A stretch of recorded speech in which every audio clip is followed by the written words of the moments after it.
राजनीति की दृष्टि से देखा जाए तो जरासंध को हराने में हमारी सहायता करना आपके लिए अत्यंत आवश्यक है। क्यों? क्योंकि यदि जरासंध ने मथुरा पर अधिकार कर लिया तो उसके राज्य की सीमाएं आपकी सीमाओं को छूने लगेंगी।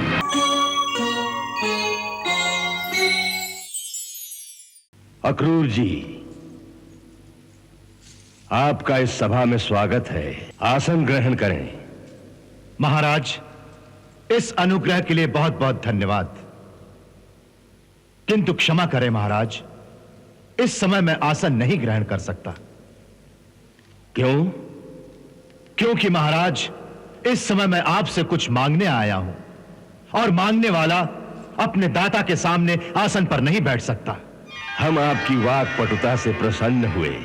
कहिए, आपके यहां पधारने का क्या कारण है? मेरे महाराज उग्रसेन ने मुझे आपके पास सहायता मांगने के लिए भेजा है। कैसी सहायता? सैनिक सहायता।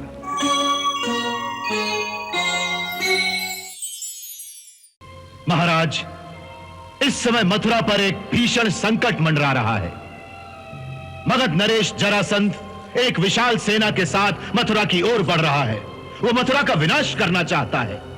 उसने प्रतिज्ञा की है कि वो मथुरा में बूढ़े, बच्चे, स्त्री, पुरुष, किसी भी प्राणी को जीवित नहीं रहने देगा। उस पैशाचिक नरसंहार से मथुरा की निरीह प्रजा की रक्षा करने के लिए हम उससे अकेले नहीं लड़ सकते हैं। इसलिए महाराज उग्रसेन ने मुझे आपकी सेवा में यह प्रार्थना करने के लिए भेजा है कि इस धर्म युद्ध में आप हमारी सहायता कीजिए, क्योंकि संकट में घिरे पड़ोसी राज्य की रक्षा करना परम धर्म माना जाता है।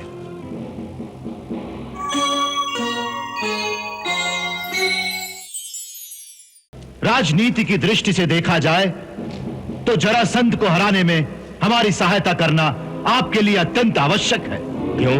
क्योंकि यदि जरासंध ने मथुरा पर अधिकार कर लिया तो उसके राज्य की सीमाएं आपकी सीमाओं को छूने लगेंगी। इसका अर्थ यह है कि यह एक विशाल शक्ति आपके सिर पर चढ़ जाएगी। इससे किसी समय भी आप भी स्वयं संकट में पड़ सकते हैं। इसलिए राजनीति यही कहती है कि शक्तिशाली शत्रु को अपने राज्य की सीमा से बहुत दूर रखना चाहिए।